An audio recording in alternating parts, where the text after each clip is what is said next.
대본 없는 시사 토크쇼 시선집중 제4회 제1부는 지금 저희 두 패널을 소개를 해드렸고요. 그리고 각 당 시당이 갖고 있는 가심신사, 그리고 또 최근에 어떤 일이 이루어지고 있는지에 대해 설명을 우리 패널을 통해서 들어봤습니다. 두 분은 더불어민주당, 한국당 대표로 오신 걸로 전 이해를 하고, 두 분 말씀이 당의 입장이다, 이렇게 저는 이해를 하겠습니다. 제가 좀 더불어민주당의 최근에 조금 이해하기가 좀 어려운 부분이 있어서 좀 질문 드릴게요. 특정 정당 아예 밝히는 것이 맞는 것 같은데, 정의당하고 민주당하고 많이 가까워지고 있다, 밀월 관계가 형성이 되고 있다, 이런 얘기가 있어요. 이게 어떤 과정을 그랬냐면, 주민 참여 예산에 대한 그 제도를 민간 위탁을 하는 과정에서 그 민간 위탁에 관계되는 분들이 정의당 분들이 좀 많고, 또 특정 단체가 들어와 있고, 이러다 보니까 박남춘 시장이 특정 정당과의 어떤 밀월 관계가 형성되는 거 아니냐, 이런 얘기가 있었습니다.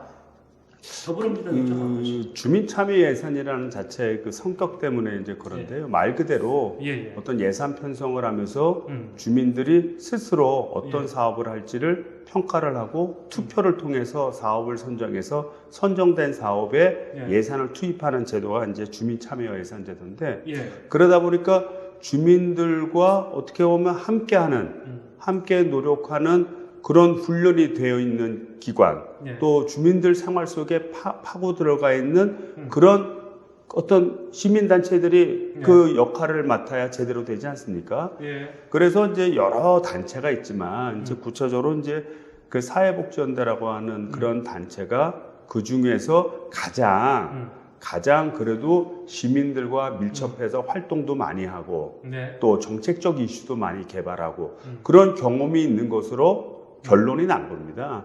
그 결론 때문에 이제 사회복지연대라는 단체를 평화복지연대로 수정했죠. 죄송합니다. 평화복지연대를 위탁기관으로 지정을 한 거예요. 그래서 위탁기관으로 지정한 것은 그 기관이나 기관의 성격의 내부 구성 요인들이 정의당하고 친하고 뭐 이래서가 아니라 이 평화복지연대가 그동안 했던 실적이 주민과 함께하는 실적이 우수했고, 그래서 위탁을 한 거고요.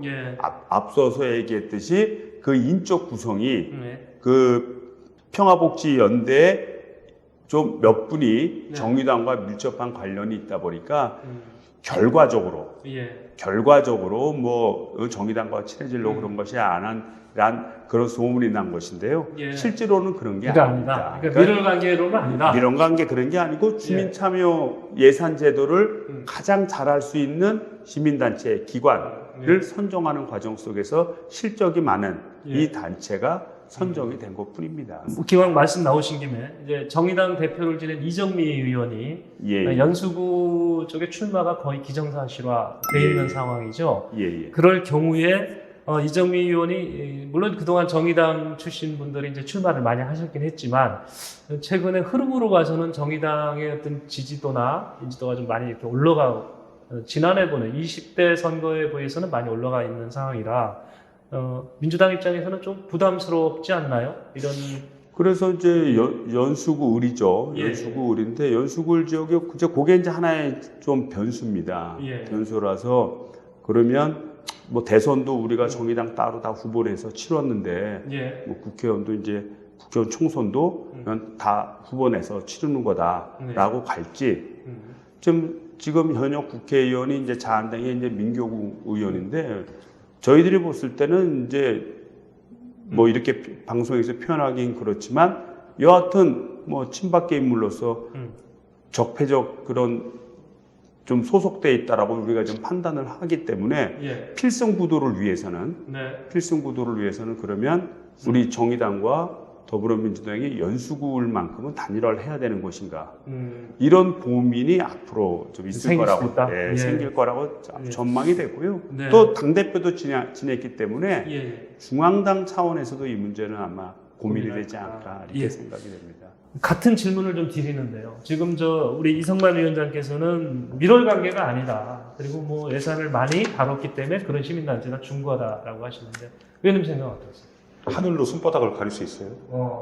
왜 그러냐면 중앙에서만 보더라도 조국 살리라고 결국에는 패스트트랙하고 맞바꾼 거잖아요. 예. 그럼 뭐 다 아는 사람들 다 알고 있는 내용들 아니겠습니까? 정의당에서 처음에는 조국 안 된다고 하다가 예. 찾아갔잖아요. 찾아가니까는 서로 하나씩 받아준 거잖아요. 그것처럼 인천시도 마찬가지로. 그럼 저번에 예. 보궐선거에서 어떻게 했어요? 단일화했죠, 차원에서. 예? 대여당에서 예. 예, 자기네 그 국회의원을 그 선거에 대한 전략을 가지고서 하는 거 물론 그럴 수 있습니다. 근데 옳은 정치는 아닌 거죠. 또 이번에 그 평화복지연대에 위탁을 맡겨서 이 금액으로 따지면 200억, 그다음에 300억, 400억, 500억까지 늘릴 계획을 갖고 있습니다. 예. 이 어마어마한 돈들을 그 민간단체한테 위탁한다는 건 그만큼 검증에 대한 부분도 예, 고려가 돼야 되는데 그것들에 대한 안전장치는 과연 되냐? 제가 봐서는 없는 거예요. 예. 그럼 의회에서라도 해야 되는데 다 같은 한솥밥 먹는 사람들이라서 그거 똑바로 보기도 어려울 겁니다. 이거 잘못하면요 나중에 사전선거운동이나 여러 가지로 여러분들 굉장히 골치 아플 수 있습니다. 네. 저희가 시에 들어가서 정확하게 지금 보지 못하니까 또 잘 아시고 저는 90% 이상이 다 민주당이고 정의당이 있고 우리 자유한국당 의원 2명 있고 이런 구조로 되어 있기 때문에 견제가 안 된다. 근데 이거 앞으로도 예산은 100억씩 계속 늘어갈 거고 예. 일반적인 우리 그 단체들이 시에서 1억짜리, 5천짜리 이거 하나만 받아도 네, 굉장히 큰일이에요. 근데 일개 특정단체한테 몇백억씩 주는 이 고양이한테 생선 맡기는 거죠. 예.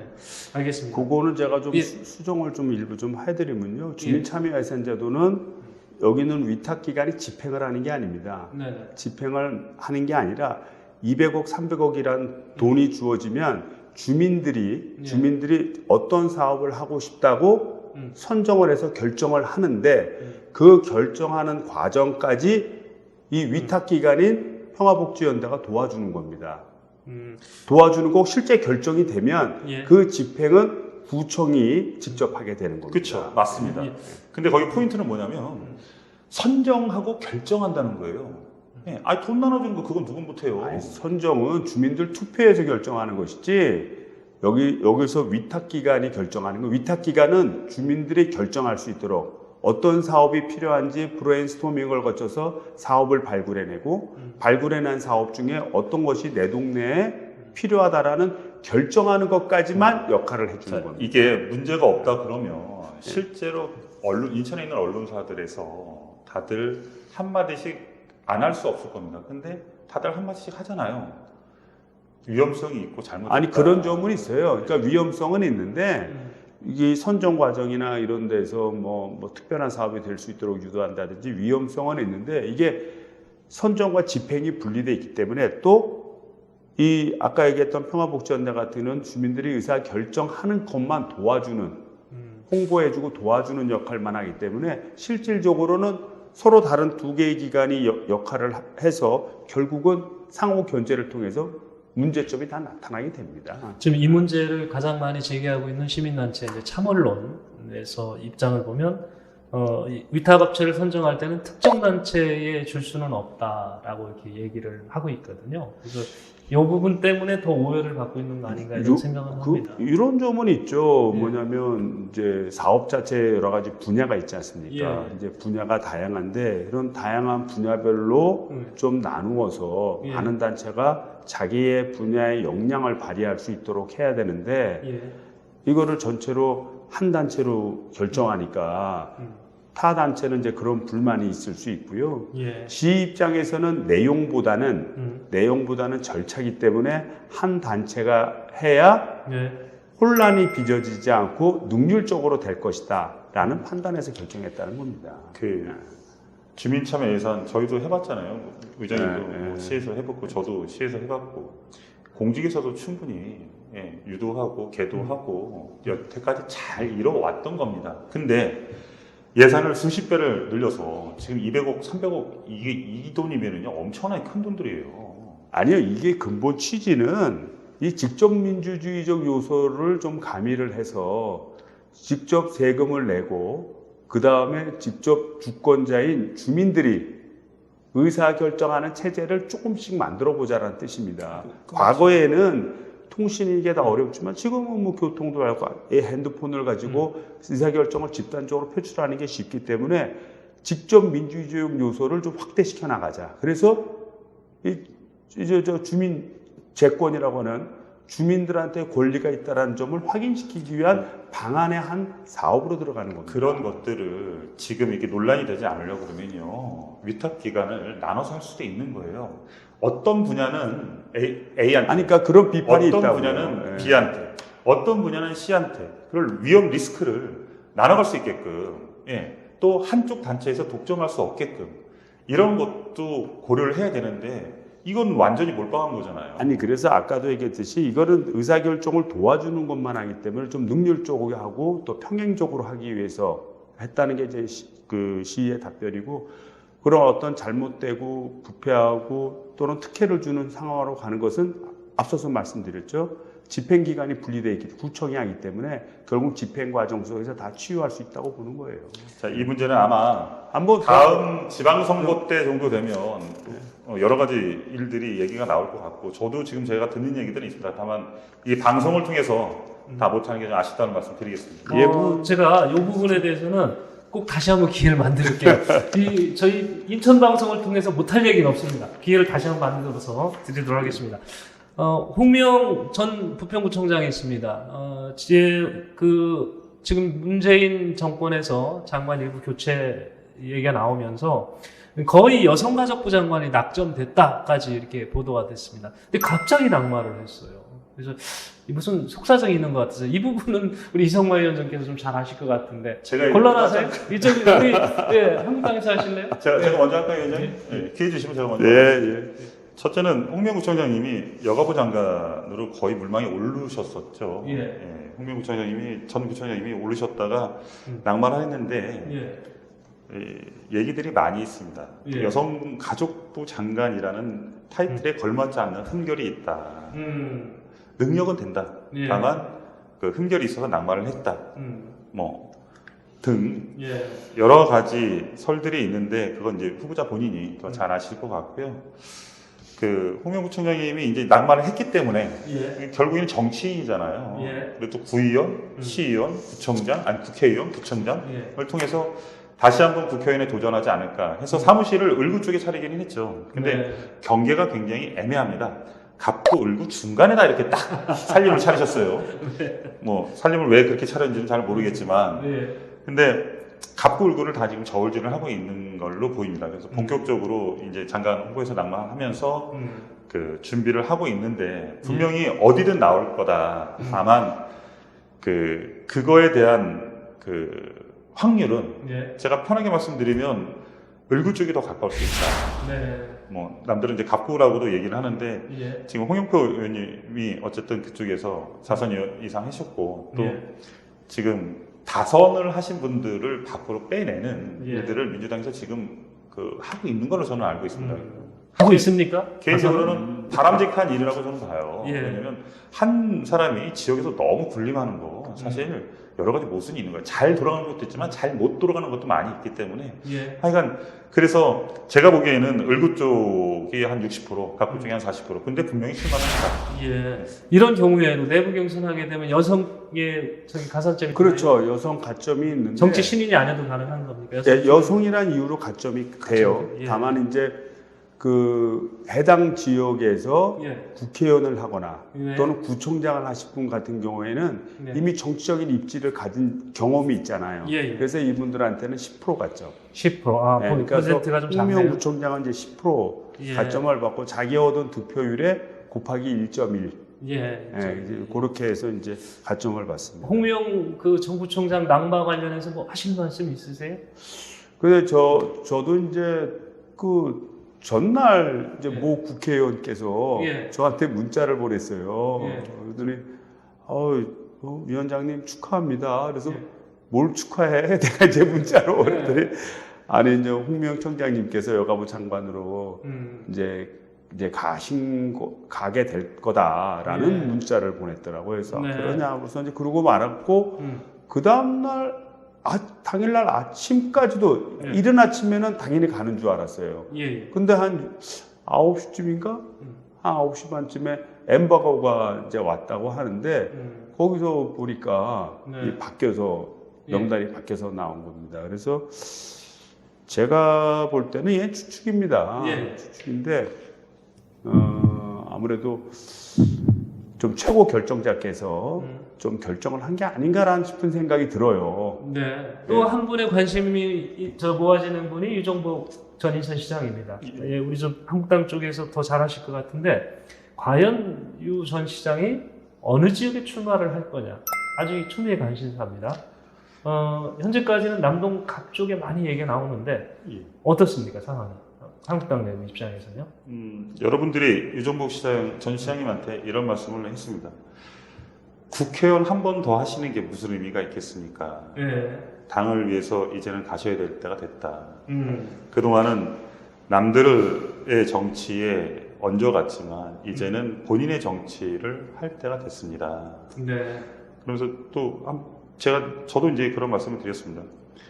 송길 시장님, 전 시장님이 인천시장을 관두고 나서 그 험지 출마론과 또 안전지역 출마론 여러 가지가 있었지만 결국 안전지역으로 가셨죠.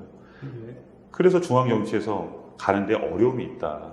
그래서 지금 남동갑 이야기가 나오는데 저는 개인적으로 서울 쪽으로 가는 게 맞다. 저는 이렇게 생각을 하고요. 예. 또 그렇게 충원도 드렸습니다. 그저께 뵙고. 지금 미국에 돌아오셨나요? 예, 들어오셨죠. 들어오셔가지고 식사자리를 한번 가졌는데 그 자리에서 네.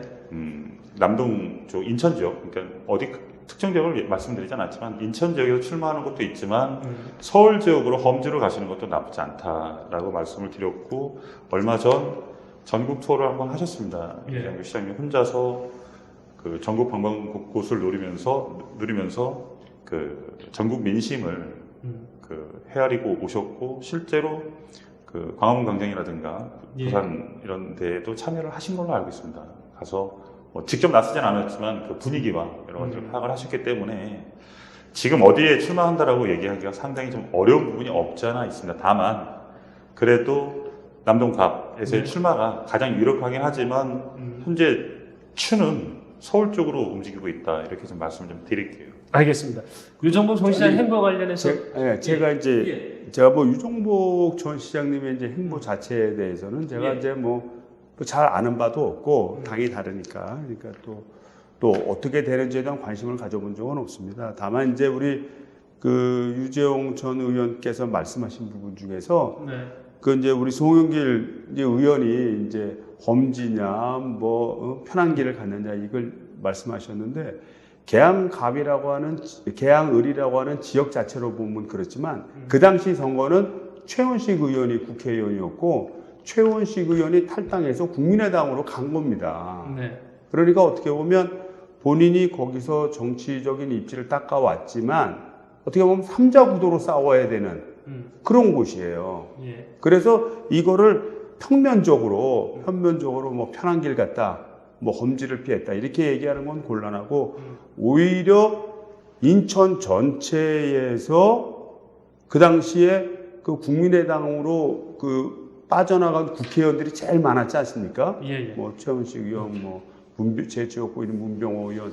그래서 누군가는 최일선에 서서 어떻게 보면 민주당을 지킬 필요가 있었고 지키는 그런 보루 역할을 송영길 의원이 이렇게 한 것이지 이게 편한 길 간 게 아닙니다. 오히려 험지를 갔죠. 제가 그 유정복 전 시장 그 행보으로 갔다가 전 시장 다 나오시겠어요, 이러다가. 그래서 추석 이후까지도 오늘 저희 토론을 통해서 좀 짚어보고 싶었거든요. 그래서 마무리 발언을 추석 이후에 정가는 이렇게 좀 움직일 것이다 라고 좀 의견이 있으면 짧게 20초씩만 드리겠습니다. 네. 그래서 이제 추석 우리 고유의 명절인데 시청자 여러분 잘 보내시고요. 다만 이제 추석 이후에 정가는 제가 볼 때는 상당히 그 대결 국면으로 가고 또 자유한국당이 지금 국회를 지키지 않고 지금 길거리로 나간 그런 상태입니다. 그래서 참 정치가 리딩하지 못하고 오히려 혼란을 준 점에 대해서 아쉽게 생각이 되는데 이런 것이 계속 진행되지 않을까 하는 우려가 되게 높습니다. 그래서 좀 어려운 상황이지만 더불어민주당이 여당으로서 자유한국당을 잘 설득해서 원내에서 같이 힘을 합할 수 있도록 최선의 노력을 다하도록 하겠습니다. 네. 사법개혁의 적임자가 조국 본인이라고 밖에 생각 안 하는 거에 대해서 굉장히 개탄스럽고요. 조국 법무장관 후보자가 가장 잘하는 입시 컨설팅. 딸 입시 컨설팅하고 입시 컨설팅을 잘하기 때문에 본인은 강남에 있는 대형 컨설팅에 가서 그거 하면 잘하실 것 같아요. 그게 딱 적임자입니다. 추석 민심에서 드러나는 것을 보고 그 다음 시간에 불러주시면 상세히 말씀드리겠습니다. 네, 오늘 두 분 패널의 말씀을 어떻게 보셨습니까? 저희 인천방송이 보기에는 각 당을 대표해서 이렇게 오늘 말씀을 같이 고민하고 논의를 해볼 수 있는 아주 최적의 그런 파트너라고 이렇게 생각을 합니다. 그래서 가능하면 인천방송의 시선 집중에서는 두 분을 자주 모셨으면 합니다. 저희가 유튜브나 네이버 TV 그리고 카카오 TV 등을 통해서 지금 방송을 보내드리고 있는데 우리 두 패널을 쉽게 그리고 빨리 만날 수 있는 거는 빨간 구독 단추를 누르시는 겁니다. 구독 단추 눌러주시면 제일 먼저 두 분의 토론을 아주 생생하게 만날 수 있습니다. 저희는 여기서 줄이고요. 다음 시간에 다시 뵙겠습니다. 오늘 고생하셨습니다. 고맙습니다. 수고하셨습니다. 네, 오래간만에 만나고 치열했네.